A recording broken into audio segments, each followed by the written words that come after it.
Hey everybody, welcome to Work in Progress, the show from Reno Collective about work, life, and everything in between. My name is Colin. Hi, I'm Rachel, and today we are actually neither of us are in the Reno Collective today, though. Today is a Correct. remote day for all of us, which I suppose we could just jump into why. Sure. So we have a couple of topics that we're talking about today. One is trip planning, kind of how it looks now, what we want to do, how our desires have changed, the bucket list items that people have been thinking about. The second item is about the vaccine, and that is the reason I am at home. And hopefully, the attempt at makeup has covered the dark circles under my eyes after I slept for about 4 hours, the 4 hour midday nap today. It kicked my ass, and I had it yesterday, but I don't feel sick. I just feel tired Yeah. and brain foggy. So let's start with that one. Let's do vaccines, underrated, overrated. I this like I don't. I hope everybody's getting them. So I hope they're underrated because people really want to be getting them, and yet there's vaccines that have been taken off the market temporarily because of issues. So maybe those ones are overrated. I'm not sure how to answer that one. Yeah, I mean, I would say, yeah, underrated. Definitely get out there, get vaccinated because we need to get to that point where we have a certain percentage of people who are vaccinated.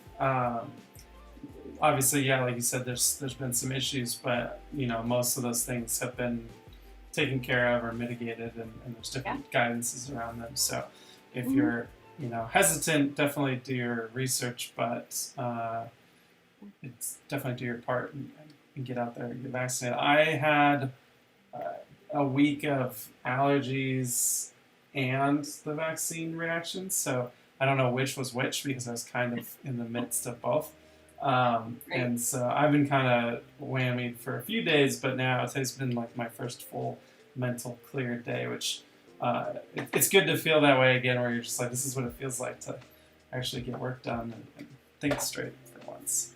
Right. And I mean, it was a beautiful week, but I know that for people like yourself that have allergies, that beautiful week of like a light breeze and all of the blossoms on the cherry blossom trees, Oh yeah, bloom is like, oh God. yeah. Well, and I mean, you take in the vaccine into effect. I mean, your body has to work to process that, and so if you're already working to process allergies and all this other stuff, you're gonna have to sleep. You're gonna drink water, all these things, and so it's definitely uh, a big mess if you don't take time to sleep. And Hmm. um, I think the goal is not to work through it, but to just take some time for yourself and it'll Yeah. go. Well, So, like I was sharing, I had a homework assignment I was working on, and I pressed send after working on it for 3.5 hours, and I sure as hell hope it made sense. It should have yeah, I'm taken me sure. about an hour.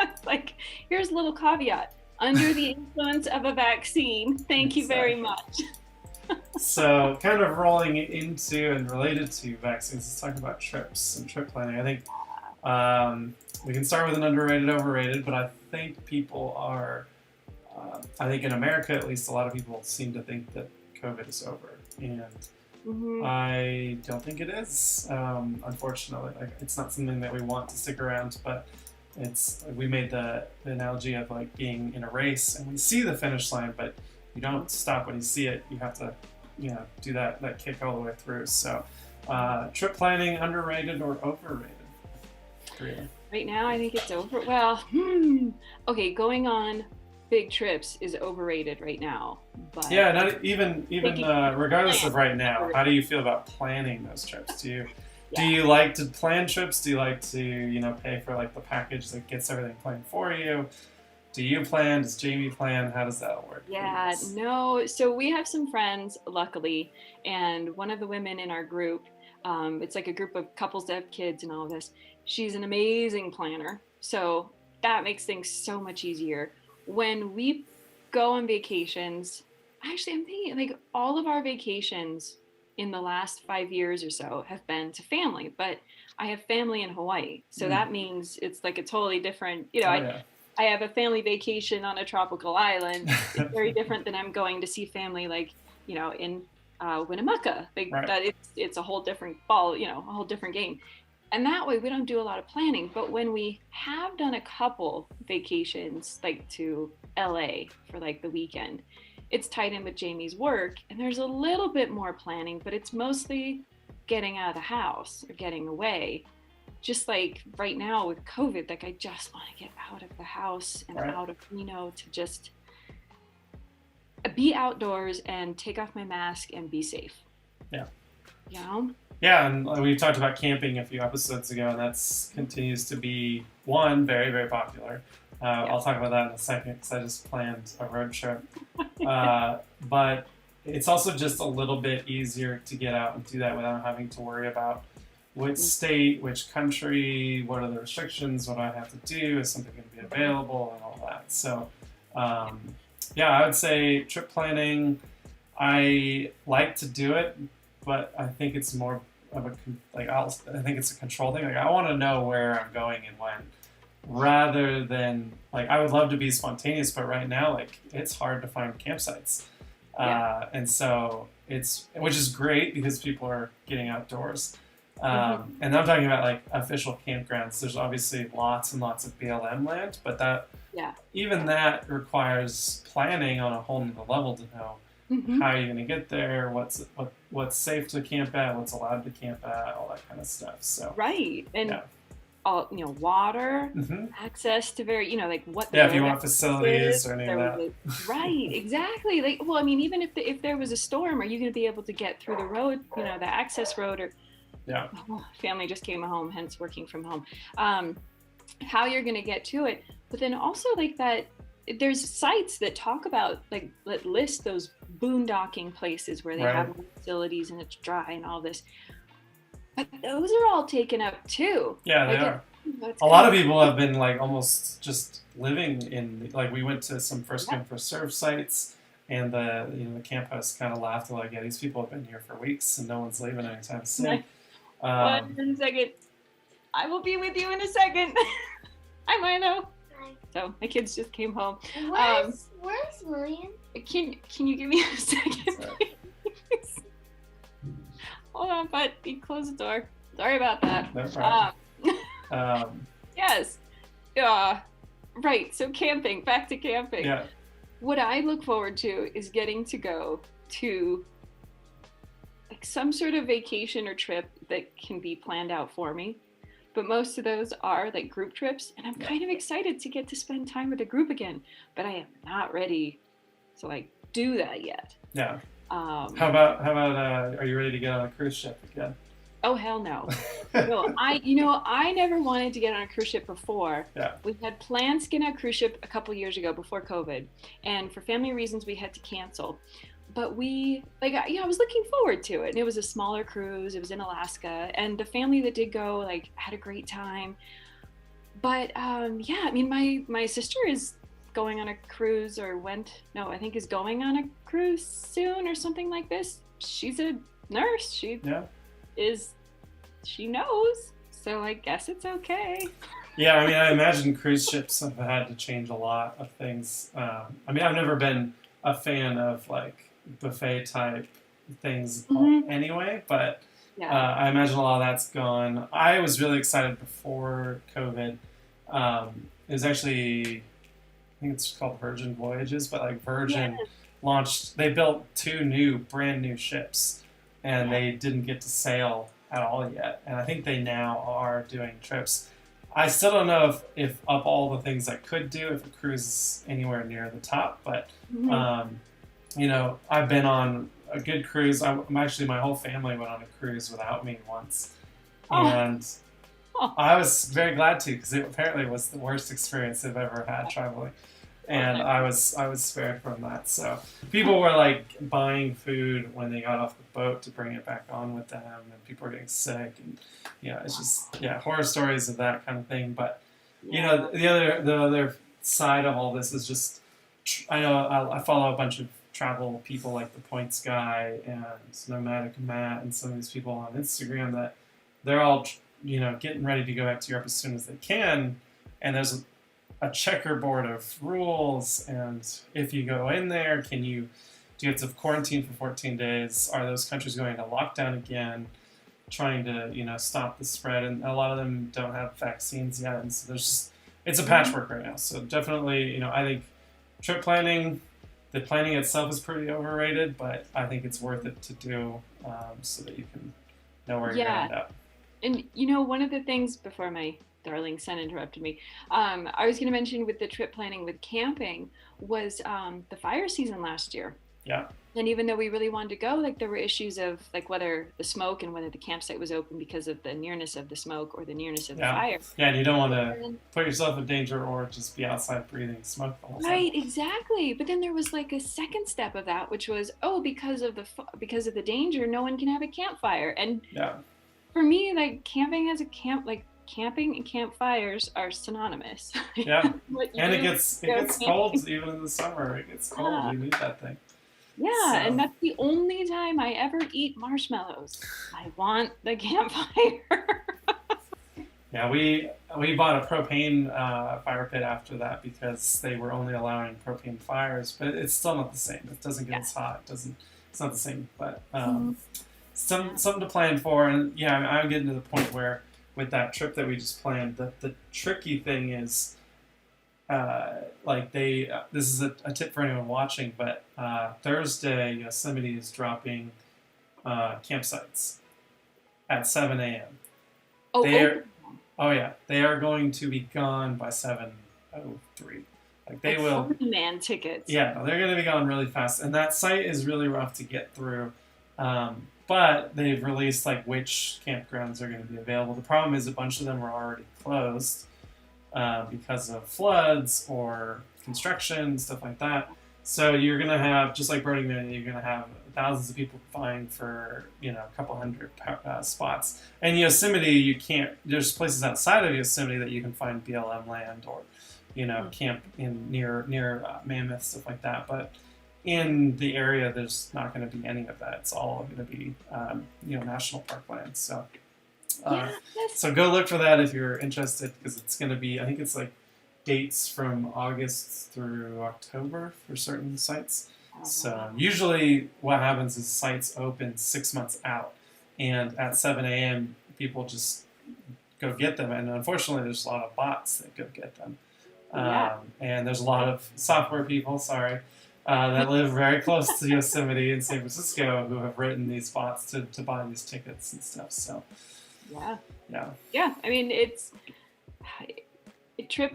going on a vacation, camping. Even the most like innocuous thing like camping, like you just bring a tent and roll out your sleeping bag and there you are, you're set, right?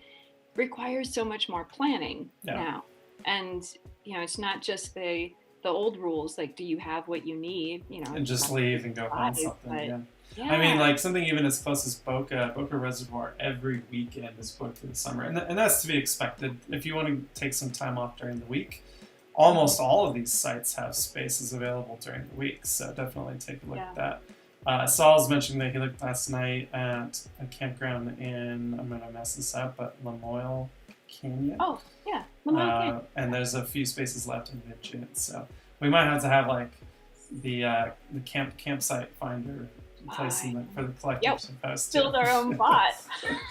I think it's in the Ruby Mountains. Oh, okay, yeah, in the Rubies. I might have to look at that because, so with my trip, we're actually going to go west to Great Basin National Park first. Basically, we're trying to get to west or east. Sorry, we're going to go across. We're going to go across Nevada.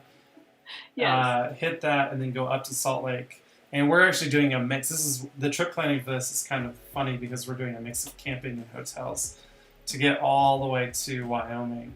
And so we're just mixing it up a little bit. So it's like, okay, we'll have a few days camping in the rooftop tent and then a hotel. And then a couple days camping and then a hotel. So just to keep it easy. But yeah, I mean, we really couldn't just pick a spot in a day. We had to find what was available and then plot where we're going to go based on what's available. And how much driving do we not want to do between each of those. So.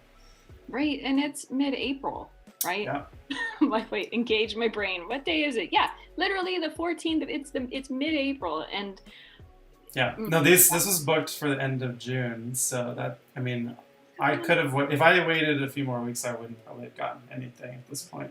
But we're figuring it out, and we also have a few nights where it's like we're not 100% sure we're gonna, like, we have options, so it's good, but it's good to plan for those. And unfortunately, I mean, one of the things I was going to ask you is if there's any tools that you use, and there really aren't any good ones. Like, I've looked at some road tripping tools. I have a spreadsheet. Spreadsheet ends up being one of the best tools. But I don't know if you use anything like Airbnb or HipCamp or any of those things. But recreation.gov is the one that you have to use for national parks and state parks. There's a because we're so close to Nevada, Reno being so close to California, there's the oh no, I've totally forgotten what it's called. But there's the California State Park. Yeah, each state has their own system as well. And, some of them there's a spot if you're pretty investigative, you can find it in the center of Nevada. There's some campsites that don't require, they're official campsites, but they don't require reservations. So it is first come, first serve. But you're in the middle of nowhere, so just Google. Just Google. Just get on Google Earth and start looking around. So. That's just not my type of campsites with the kids. What am I saying? They're not my type of campsites. There's no excuse. It's just not mine. Hey, they have facilities. They do. Yeah, Okay. they do. It's just dry docking. Yeah, no. Not as easy to do with kids, for Unless sure. I'm with other people who I can rely on to have brought everything we need. Right. Yeah, if we can get Mike Henderson with us. Yes, exactly. Then I can see that being very fun. But on my own, Yeah, I think post-COVID we're gonna have to finally organize that Reno Collective camping trip. Yes. Unfortunately, Berlin Ichthyosaur Park is going to be closing for the rest of the summer. And they're doing renovations and roads and stuff like that. So, which is fine. Maybe next summer it'll be the thing to go do as a group and just get everybody together. And we got a bunch of ham radio people and a bunch of just nerd out a little bit. So. I was really hoping, because that was sort of the replacement. That was going to be the replacement this summer for Disneyland, was the dinosaur park for kids. Well, now you can just go to anywhere in the desert and just see, we're going to find our own dinosaurs and see how long that lasts. Yeah, it's about a day. It's a good day. All right. So what's our last topic for today? So our last topic kind of harkens back to childhood, but is also very current today, because I know you have a type of subscription to these, but it's stickers. And we were talking earlier about the psychological connection of commitment and stickers. Yeah. One of the things I've noticed with kid stickers today is a lot of them are actually, which I hadn't mentioned earlier, is that they're removable. So put on windows or put on specific, that kind of whiteboard material, those books that have that sort of waxy, or paper that has that kind of waxiness to it where you can reposition them. But stickers, when we had lots of people at the collective, pre-COVID, you could see different people's computers. Some had multiple stickers, the whole thing covered, couldn't see anything. Other people had one or two well placed. And then there were people like myself previously who would never have thought of putting a sticker on my laptop, because A, what if I want to sell it? I'm not sure where that idea came from. Or B, if I put the sticker on there, then eventually I'm going to give up the laptop because I'm going to have to replace it. And the sticker will be gone forever. Yeah. Yeah, I mean, this is, there was a good meme that I found about this. It was, my commitment issues are so bad that I'm afraid to put stickers on stuff because I might find something better to stick it on later. And I have an entire box of stickers. But I would say it's more that, I have a lot of artist friends that, it's like stickers as art. So they've done their art and I, supported them and bought them through that. Some of them are extremely high quality prints and stuff like that. And I would say that my commitment issues are definitely coming out with that one. So I think there's two things there. Developers, software developers, there's definitely like a culture. I guess this is anyone who works in tech or online. You usually see like the back of the laptop just covered in stickers, right? So like I've got some of my older ones on here, but we've got, Mozilla and Maker Camp, even like Shormageddon from here in Reno, some programming things, Slack even, the old collective. But usually a lot of the software companies at conferences and stuff, they're just giving out swag and shirts and stickers, and some of it's a little bit of a holy war on like which technologies you use and all of that. So people like to show off either the companies they work for or all that stuff. So. Or like that identity aspect of like, what group do I belong to? Am I a Slack person? Am I a Discord person? Yeah. Am I this versus that? And we've done in all of Reno Collective, there's probably 4 different stickers, right? So I think I have. Oh, you have our new holographic sticker, here. Right? Yeah, I've got the holographic, which is. There it is. I don't know if you can even see it, and then you can see the stickers I have. But mine ended up being like things I really like the things that nice place in Hawaii and things you committed to podcast.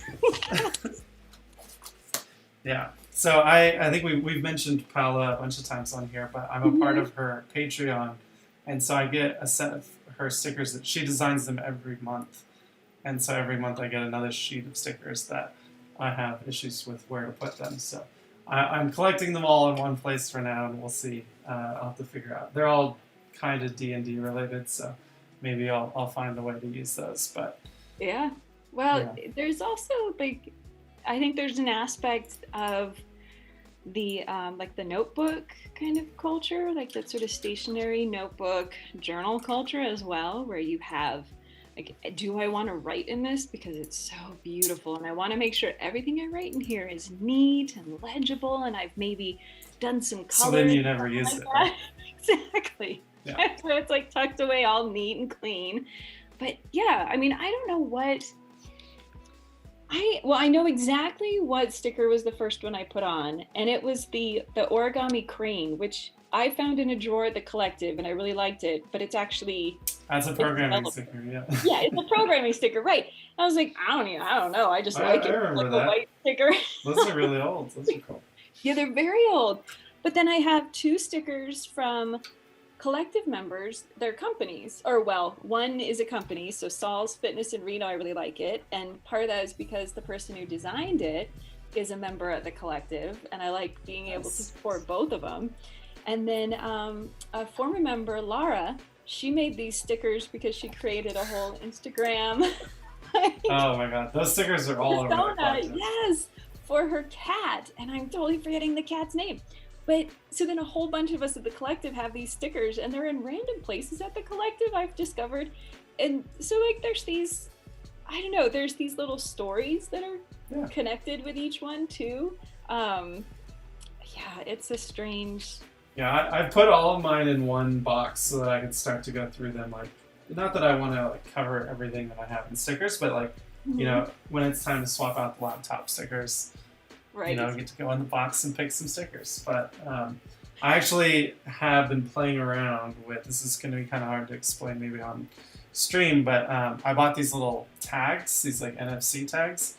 Right. And so you can scan them with your phone and have it trigger events. So you can turn off, like I have smart lights in here, so I can turn off the lights, turn on the lights. So I actually took some stickers that I like and stuck the tag underneath the sticker, because they don't stick to anything unless you buy the sticker kind. So now I have like the Morning Brew, which is another brand that we like. Yeah. The Morning Brew coffee mug, when I come in, I just put my phone on that sticker and it turns the lights on. And there's somebody who I follow on YouTube, I think, that when he does that, it turns on his lights, it launches all of his streaming software, it basically gets his stream ready to go for him, which is kind of a fun way of doing it. Because like for this show, there's like 10 different apps for me to launch. So that'll probably be the next version of it. But, you have to record that setup and send it to Morning Brew, and I bet you'll get the next little swag thing. That's right. They'll send you the next one. Working my way up to it. Well, I don't know if you had it, but as a kid, we had our bedroom doors. In one house, we were allowed to cover the entire thing in as many stickers as we wanted to. Yeah. And when we moved, I don't know what, I have no idea what We're happened. like, we gotta tear the store down. Pocket doors. Oh, So, yeah, pocket. It's like they slid in and out, so you could hide them, but I'm not really sure what happened when we moved, but I was a kid.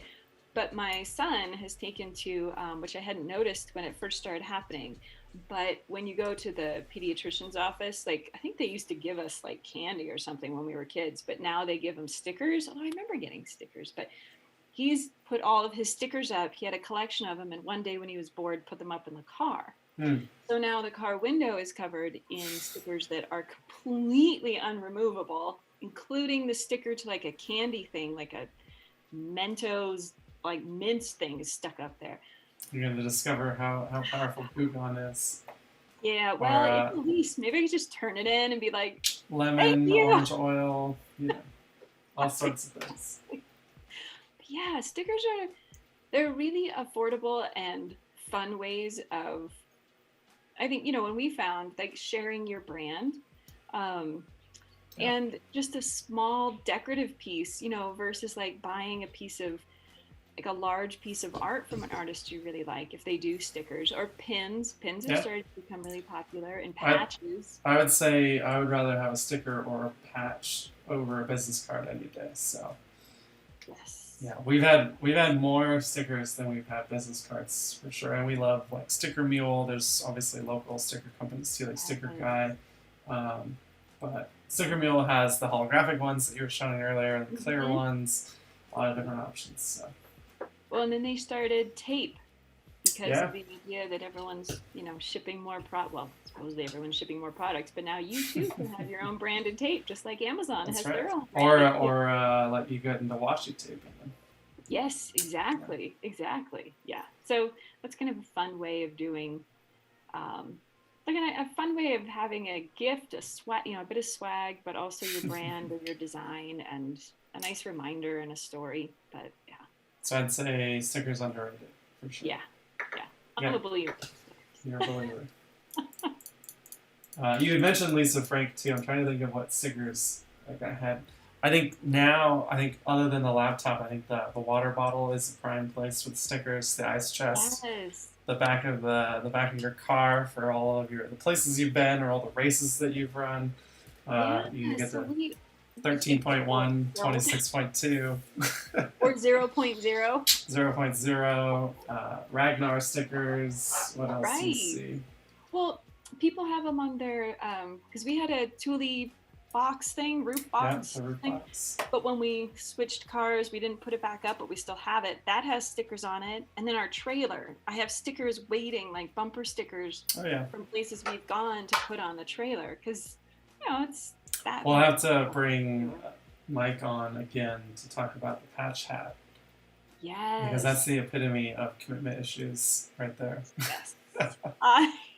We won't ruin it for it. I don't have that many patches, but I think that's probably the next thing. I have a lot of pins also from Paula. Oh, yeah. I guess just pins. A lot of conferences give pins nowadays too, or just pre-COVID. And I was like, I don't know. What am I supposed to do with a Salesforce pin? Right. Oh, and where do you put it? Because if you put them in a bag, I find that pulling things in and out of the bag pops the back off. Yeah, that's a whole world you got to get down the locking backs.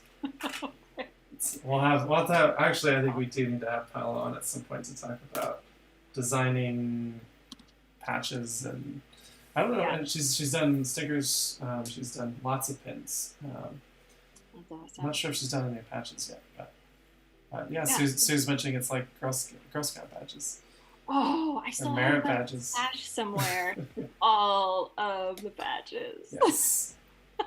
Brownies patches, but awesome. Okay, so we're gonna leave you this week with plan whatever camping trip you're going on, including any other trips. Yeah, summer's basically here, so if you haven't booked something, book something now. Yeah, and if you find any good spots, share them in Slack, share them in Circle, so other members know where they're at. Yes, exactly. Well, I think that is today's show.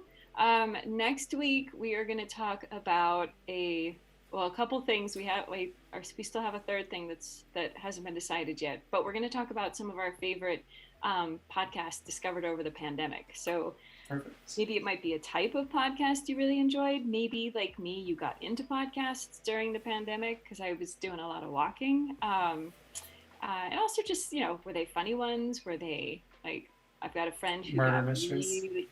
really into those real life murder mystery things, which kind of freaks me out. We're also going to talk about a new kind of concert that popped up that we'll discuss whether it's worth going to or not for the sake of safety. But otherwise, that is the 31st episode of Work in Progress. Awesome. You can find us on YouTube or Twitch every Wednesday at 5. If you are not yet subscribed on the YouTube, we're still trying to get to that 100 subscribers. So hop over there, hit subscribe, like and subscribe, and we'll see you next week. Yes. Thanks for joining us.